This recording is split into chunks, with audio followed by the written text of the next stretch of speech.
एक कत्ल होता है और उस कत्ल को छुपाने के लिए 3 और कत्ल होता है, और उसके बाद से जब कातिल का पता चलता है तो जितने भी लोग इस केस से जुड़े हैं सभी लोगों की आंखें एकदम फटी की फटी रह जाती हैं। दोस्तों, आज की जो कहानी है उसे सुनकर आप भी दंग रह जाएंगे और इस सोचने पर मजबूर हो जाएंगे कि आखिर इस तरह से दुनिया में कैसे हो सकता है। तो कहानी है मध्य प्रदेश का एक जिला पड़ता है गुना। गुना की ये कहानी है। गुना जिला के एक कॉलोनी में 5 दोस्त रहा करते थे। पांचों दोस्त एक ही साथ स्कूल में पढ़ते थे, लेकिन कोई 9वीं में पढ़ता, कोई 7वीं में, कोई 8वीं में। पांचों दोस्त एकदम नाबालिग थे। वो हमेशा एक ही साथ रहते और एक साथ स्कूल में जाते थे। इन सभी 5 दोस्तों में कोई अमीर था, कोई गरीब था, लेकिन इसमें से एक दोस्त था जिसका नाम हेमंत था। हेमंत के पिता सिंचाई विभाग में बड़े अफसर थे। इन सभी 5 दोस्तों में हेमंत सबसे ज़्यादा अमीर था। एक दिन वो अपने पिता से कहता है कि पिताजी, मुझे बाइक खरीदनी है, आप मुझे पैसे दे दो। उसके पिता कहते हैं कि अभी तुम छोटे हो, अभी तुम और बड़े हो जाओगे, उसके बाद से मैं तुमको बाइक खरीदूंगा। लेकिन वो अपने पिता से अड़ जाता है कि आप मुझे बाइक खरीदिए। अंत में उसके पिता जो है वो उसको 40,000 रुपये देते हैं और कहते हैं जाकर बाइक ले लो और उसको फाइनेंस करा देना। अब उसके बाद से हेमंत अपने एक और दोस्त जिसका नाम है हनी दुबे, उसको लेकर बाइक खरीदने के लिए चला जाता है। उसके बाद से उसके पिता उसको पैसे देकर वो भी अपने ड्यूटी पे चले जाते हैं। इधर शाम हो जाती है। जब उसके पिता घर लौटते हैं तो वो उसकी माँ से पूछते हैं कि हेमंत कहाँ है, कौन सी बाइक खरीद कर लाया है। उसकी माँ कहती है हेमंत की कि अभी तक वो घर पे नहीं आया है। जब इस बात को उसके पिता सुनते हैं कि हेमंत अभी तक घर पे नहीं आया है तो वो एकदम चौंक जाते हैं और उसको फ़ोन लगा देते हैं। जब हेमंत को फ़ोन लगाते हैं तो उसका फ़ोन स्विच ऑफ रहता है। अब उसके बाद से उसकी माँ से पूछते हैं कि उसके साथ कौन गया था, तो उसकी माँ कहती है कि उसका दोस्त हनी दुबे गया था। वो हनी दुबे को कॉल लगाते हैं तो हनी दुबे कॉल को रिसीव करता है और ये पूछते हैं कि हेमंत कहाँ है। तो हनी दुबे कहता है कि अंकल, उसने तो बाइक लेकर अपने घर चला गया है, अभी तक नहीं पहुंचा क्या? उसने तो मुझे यहीं पर मेरे घर पे छोड़ दिया है। उसके पिता कहते हैं कि अभी तक हेमंत नहीं आया है। फ़ोन को कट कर दिया जाता है। अब इसके बाद से हेमंत के पिता चारों तरफ से एकदम ढूंढते हैं हेमंत को, लेकिन कोई भी पता नहीं चलता है। जितने भी उसके दोस्त हैं सभी दोस्तों से उसके पिता पूछते हैं, लेकिन फिर भी हेमंत का कोई सुराग नहीं मिलता है। अब इसी बीच सुबह हो जाती है और सुबह होने के बाद जब हेमंत का कोई पता नहीं चलता है तो हेमंत के पिता जाके नज़दीकी पुलिस स्टेशन में गुमशुदगी का रिपोर्ट दर्ज करा देते हैं और पुलिस वाले से कहते हैं कि मेरा लड़का 40,000 रुपये लेकर बाइक खरीदने गया था, लेकिन अभी तक वो घर नहीं लौटा है। अब जब पुलिस स्टेशन में एफआईआर दर्ज होता है गुमशुदगी का, तो पुलिस वाले भी सोचते हैं कि शायद नौजवान ने रुपए वगैरह लिया है तो कहीं घूमने के लिए चला गया होगा। अब अगले दिन क्या होता है कि हेमंत के पिता के फ़ोन पर एक कॉल आती है और कहा जाता है कि आपका लड़का हेमंत हमारे कब्जे में है, आप हमें 50 लाख रुपए दे दीजिए। अब उसके पिता कहते हैं कि ठीक है, मैं 50 लाख रुपए दे दूंगा। जब इस बात को कहते हैं तो कॉल उधर से कट जाती है। अभी जो कॉल आई थी वो उन्हीं के लड़के हेमंत के फ़ोन से आई थी।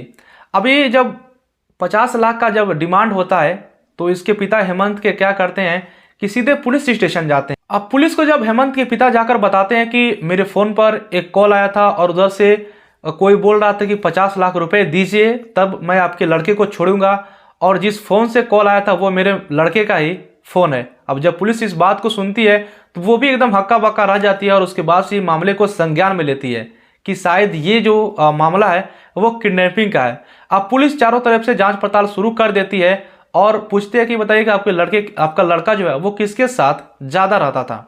तो पुलिस से जो उसके पिता है वो कहते हैं कि इसके 4 दोस्त हैं और इन्हीं के साथ ये रहता है। अब पुलिस आती है मोहल्ले में और उसके चारों दोस्तों से जो है वो पूछताछ करना शुरू कर देती है, लेकिन एक दोस्त उसमें से मिस था। उसके घर वाले से पूछा जाता है तो उसके घर वाले कहते हैं कि उसका कोई पता नहीं है, उसका नाम ऋतिक है। अब पुलिस जो है वो शक करती है कि शायद इसका जो किडनैप किया है वो ऋतिक ही किया है। अब पूरी तरीके से पुलिस जो है वो ऋतिक को ढूंढना स्टार्ट कर देती है और ये मान लेती है कि हेमंत का किडनैपिंग ऋतिक ही किया है। अब पुलिस ऋतिक को खोज ही रही होती है ताकि तभी अगले दिन क्या होता है कि गुना से कुछ ही दूरी पर एक जंगल है, उस जंगल में एक लाश मिलती है। जब पुलिस को खबर दी जाती है तो जाकर पुलिस देखती है तो वो लाश किसी और की नहीं थी बल्कि हेमंत के दोस्त ऋतिक की थी जो गायब हुआ था। अब यहाँ पर पुलिस के माथा और टनक जाता है। पुलिस सोचती है कि हम लोग तो इसी पर शक कर रहे थे कि इसी ने हेमंत को गायब किया है, लेकिन यहीं पर इसकी लाश मिली है। अब लाश से कुछ ही दूरी पर वो मोबाइल मिलता है जिस मोबाइल से उसके पिता को डिमांड किया गया था कि आप 50 लाख रुपए दीजिए। अब पुलिस चारों तरफ से लाश को बरामद करती है, पोस्टमार्टम के लिए भेज देती है। लाश हल्का सा जला होता है और कट कर निशान होता है चेहरे पे। अब फिर भी पुलिस क्या करती है कि फिर से मोहल्ले में आती है। अब उसका जो शक है वो इन 3 बचे दोस्तों पे रहता है, क्योंकि जो हनी दुबे है वो उसके साथ हेमंत के साथ बाइक खरीदने गया था। तो वो हनी दुबे से पूछते हैं, तो हनी दुबे कहता है कि वो मेरे साथ गया था लेकिन वो बाइक खरीद कर अपने घर चला गया। बाकी एक और दोस्त जिसका नाम लोकेश है, लोकेश से पुलिस पूछताछ करती है तो वो भी कहता है कि मैं तो उस दिन यहाँ पर था, और एक उसका और दोस्त था वो भी बोला कि मैं अपने घर था। उन लोग की जब लोकेशन जांच की जाती है तो वो एकदम सही कह रहे थे। लेकिन फिर भी अब पुलिस का जो अभी जो मतलब कि एक शक था कि इसी जिसके जो दोस्त है 3, इन्हीं में से किसी ने कत्ल किया है। अब पुलिस शक कर रही थी लोकेश नाम का जो उसका दोस्त है उसी पर। तभी अगले दिन क्या होता है कि उसी गुना के जंगल में एक और लाश मिलती है, और ये लाश किसी और की नहीं थी बल्कि हेमंत के दोस्त लोकेश की थी। अब उसके बाद से जब इसके दूसरे दोस्त की लाश मिलती है लोकेश की, तो पुलिस और ज्यादा चौंक जाती है, क्योंकि 2 लाश मिल चुकी थी और अभी हेमंत का कोई पता नहीं था। अब जब लोकेश की लाश मिलती है तो पुलिस उसको देखती है, सेम उसी तरह जिस तरह से ऋतिक का कत्ल हुआ होता है उसी तरह से लोकेश का भी कत्ल हुआ रहता है। उसके चेहरे पर मिट्टी के तेल जलाकर उसके चेहरे को जलाया गया होता है और उसको जो है वो एक कट का निशान दिया होता है। अब पुलिस एकदम पूरी तरीके से एकदम पागल की तरह एकदम पूरा जांच पड़ताल शुरू कर देती है, और इसी बीच आसपास के जो लोग हैं उन लोगों के अंदर जो है वो एक आक्रोश आ जाता है। और फिर भी अब पुलिस जो है वो अब शक करती है बाकी इसके बचे 2 दोस्तों पर।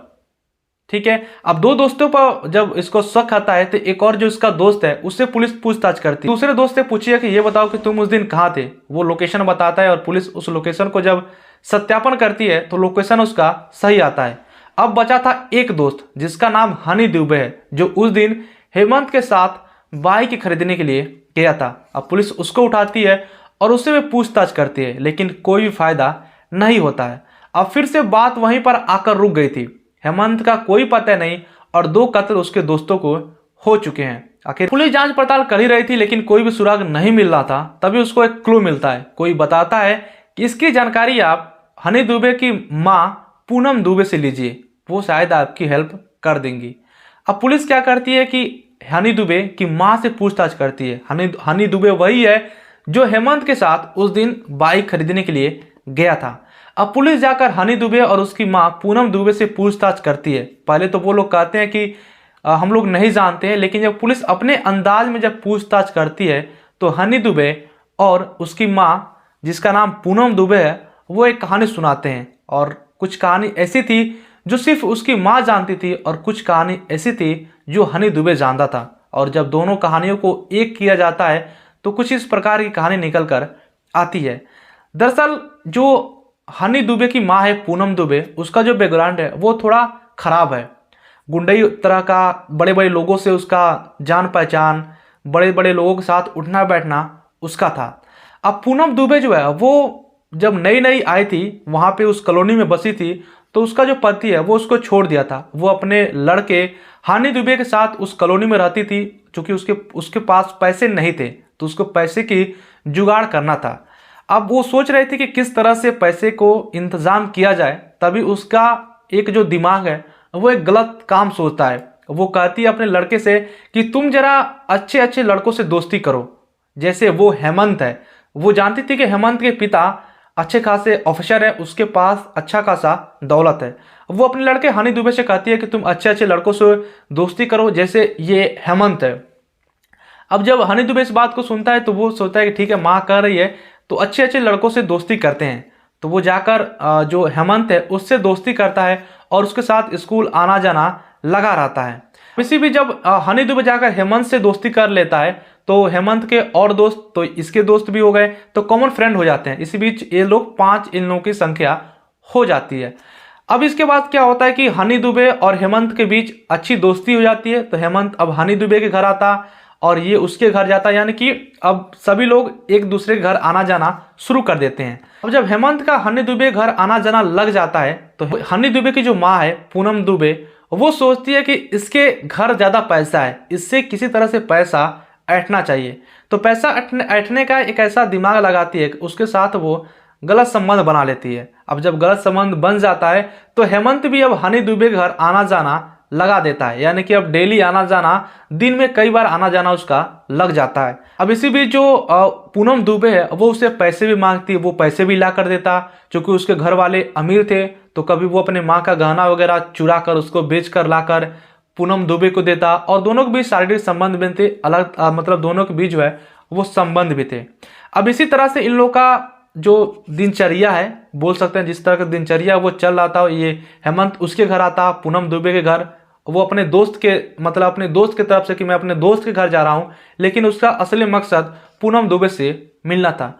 अब इसी में धीरे धीरे ये जो जानकारी है वो हेमंत का जो दोस्त है हनी दुबे, उसको पता चल जाता है कि मेरा जो दोस्त है हेमंत, उसका संबंध मेरी माँ से है। अब उसके मन ही मन जो है वो अंदर एक घुटन सी जाती है और उसको अंदर अंदर चिढ़ हो जाता है कि मेरा दोस्त मेरी माँ के साथ संबंध में है और उसको गलत काम उसके साथ करता है। अभी अंदर उसके साथ इतना गुस्सा हो जाता है, वो सोचता है कि किसी तरह से हेमंत को रास्ते से हटाना चाहिए। अब तारीख आती है अगले दिन का, जिस दिन हेमंत अपने पिताजी से पैसे लेकर बाइक खरीदने के लिए जाता है। अब यहाँ तक माँ का केस अलग है और लड़की का केस अलग है। माँ सिर्फ पैसा ऐंठना चाहती थी उससे हेमंत से, और उसके साथ गलत काम करती, और जो हनी दुबे है उसको इस बात की चिढ़ थी कि ये मेरी माँ के साथ गलत काम करता है, उसके साथ इसके नाजायज संबंध है।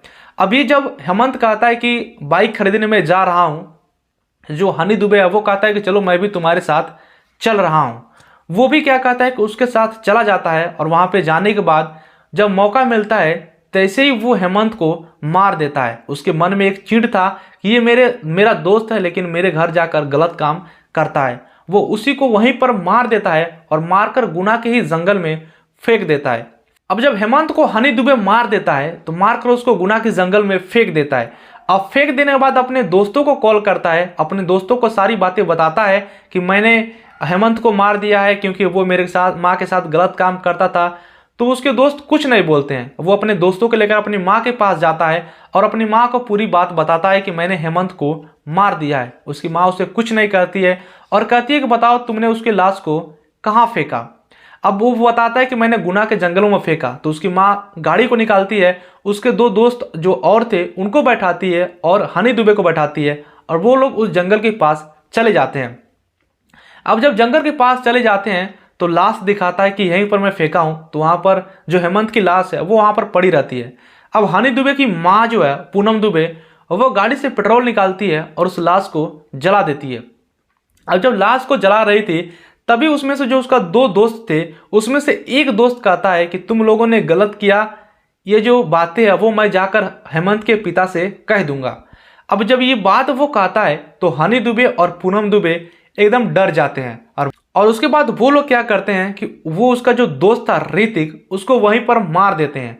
और जो दूसरा दोस्त था जिसका नाम लोकेश लोढ़ा था, उसको कहते हैं कि देखो मैंने इसको भी मार दिया है, तुम किसी से मत कहना। वो लोकेश लोढ़ा वो कहता है ठीक है, मैं ये बात किसी को नहीं कहूँगा कि तुम लोगों ने हेमंत और ऋतिक को मार दिया है। ऋतिक को वो लोग इसलिए मारे क्योंकि ऋतिक वहाँ पर कह रहा था कि मैं जाकर हेमंत के पिता से कह दूंगा, इसलिए वहाँ उसको मार देते हैं और उसकी लाश को भी वहीं पर गुना के जंगल में जला देते हैं। अब उसके बाद से क्या होता है कि ये लोग 3 लोग बचते हैं, एक हनी दुबे, पूनम दुबे और उसका एक और जो दोस्त था जिसका नाम लोकेश था। वो गाड़ी में बैठते हैं और लोकेश गाड़ी को ड्राइव कर रहा था। इस बीच क्या होता है कि जो पूनम दुबे है और उसका जो लड़का है जो हनी दुबे, वो आंखों में ऐसा इशारा करते हैं कि उसको भी, जो उसका दोस्त था लोकेश, उसको भी मार देते हैं। वो लोग मारते इसलिए हैं कि यही एक ऐसा लड़का है जो जानता है कि हम ही लोगों ने हेमंत ऋतिक को मारा है। अगर ये कभी ना कभी अगर अपना मुंह खोल दिया तो हम लोग फंस जाएंगे। तो ये लोग उसको इसलिए मार देते हैं कि ये ही जानता है सिर्फ अगर इसको हम मार देंगे तो कोई भी नहीं जानेगा कि इन लोगों की कत्ल कौन किया है, इसलिए सिर्फ उसको वो मार देते हैं और मारकर उसको भी वहीं पर फेंक देते हैं और उसके बाद से घर पर आ जाते हैं। जिला में दोस्तों ये जो कहानी है जब गुना में फैली तो ये सिर्फ गुना ही नहीं, बल्कि पूरा मध्य प्रदेश में एकदम आग की तरह वायरल हो गई और ये लोग सोचने पर मजबूर हो गए कि कोई कैसे फिल्मी स्टाइल में कत्ल कर सकता है। बाकी दोस्तों ये कहानी आपको कैसा लगा नीचे कमेंट कर बताइएगा। बाकी वीडियो अच्छा लगा हो, स्टोरी अच्छा लगा हो तो चैनल को सब्सक्राइब कर दीजिएगा। धन्यवाद।